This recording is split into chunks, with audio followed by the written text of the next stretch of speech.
say late Merry Christmas, Happy New Year, Happy Holidays. And at the end of the day, I thought we had more coming into this game than we showed. I thought the break, we had great practices, and that obviously didn't translate. I'll say this, I'm thankful for the fans. I thought they stuck with us through the whole game, continued to cheer to the end.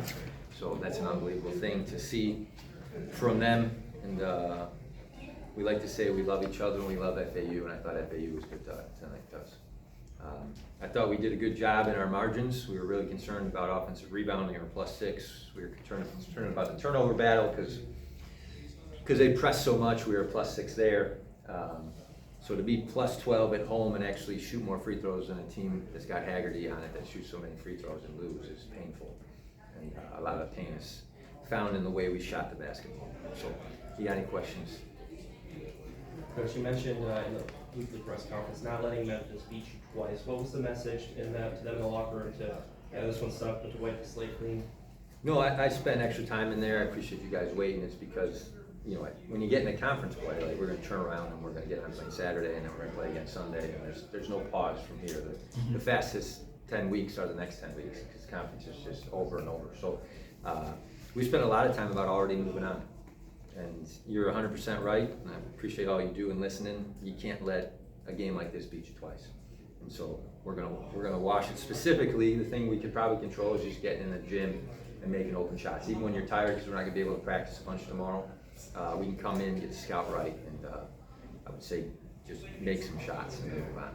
Coach, Trey came into this one a bit of a heater, obviously a bit of a struggle for him in this one, but he still ended up with 9 and 6. Kind of just talk about the growth of him as a player and the trust that you have in him to kind of allow him to play through those mistakes. Yeah, I thought at FIU it's a real similar situation where FIU was going to press a bunch, and then Trey becomes this curveball 5-man who really plays point guard. And we thought we could get Dane and Musa going side to side and vertical and moving. And to be frank, we didn't move them the way we needed to. The other thing we said is we thought Cisse was a top 5 shot blocker in the country. And when you get to the paint, you can't go at him, and we repeatedly tried to shoot layups over the top of him.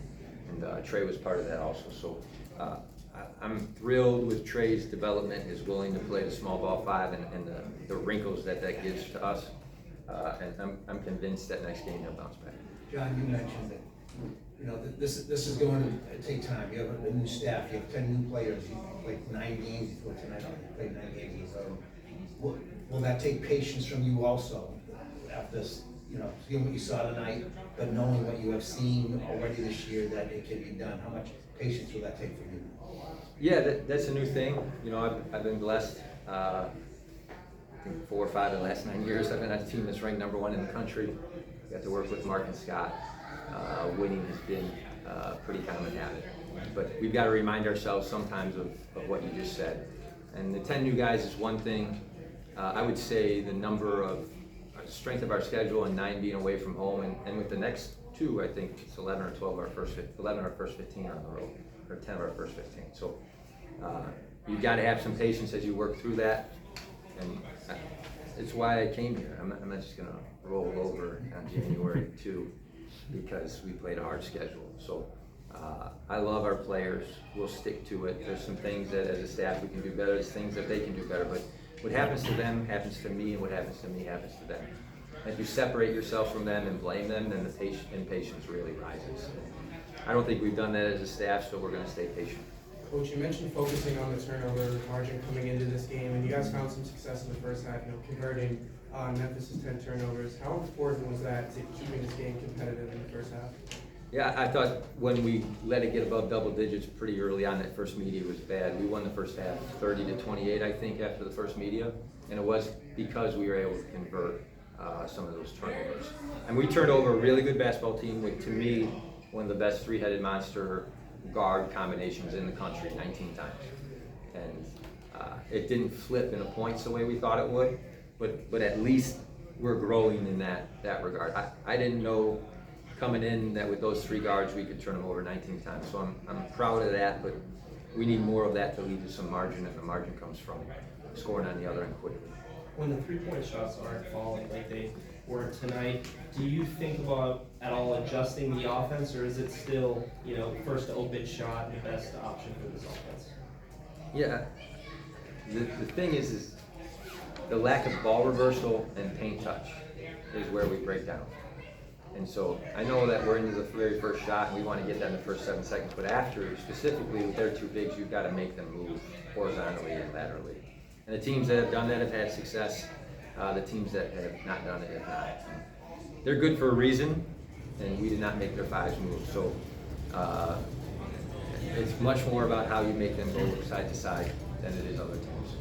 Coach, obviously the opportunity to play ranked matchups against the likes of Michigan State and Memphis presents the opportunity for you guys to take a look at yourselves in the mirror and see what you're very good at and what's on the things that you happen to struggle with. How do you look back on those two games, of course, including tonight, heading into the next contests of conference play?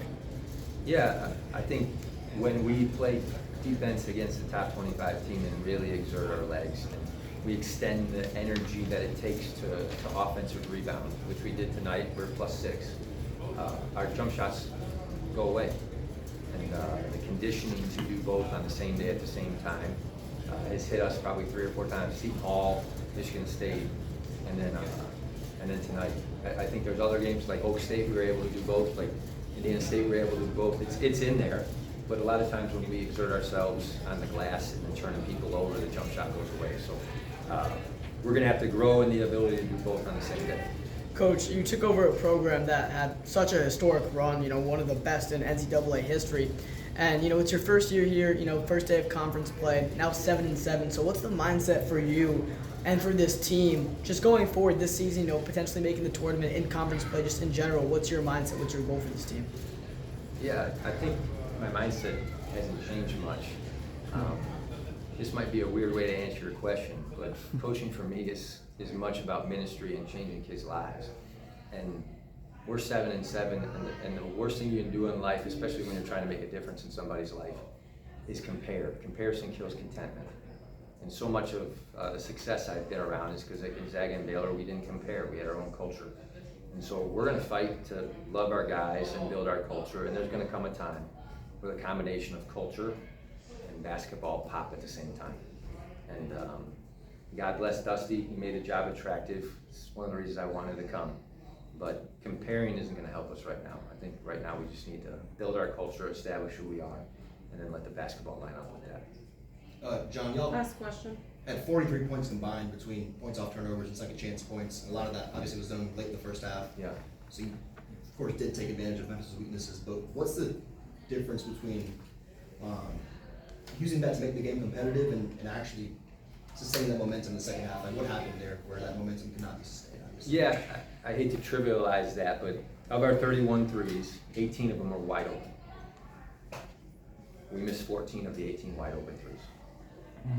And there's this thing I learned from Fran Fischilla. I see the ESPN mic, but good shot, bad shot, good shot, bad shot. Good coach, bad coach, good coach, bad coach. When you're wide open 18 times and you go 4 of 18, I get you, we lost by a bunch tonight and I'll take the blame for that. That's my job. Okay, we have to be better. But the 18 times, 14 of them, I mean, we have been shooting above 40 for sure, and at times above 50 on our uncontested threes. So that's something we're going to have to do. If you get 18 wide open ones against a team as good as Memphis, at a certain point you got to live. And we'll live with it. We'll get better. A lot of it's on me, and I'll take the blame. But I would say the 43 points off turnovers and rebounding is excellent, and we're going to live on the fact that eventually our guys are going to make uncontested threes. Thank you, Coach. Okay, have a great night. Thank you. Thank you.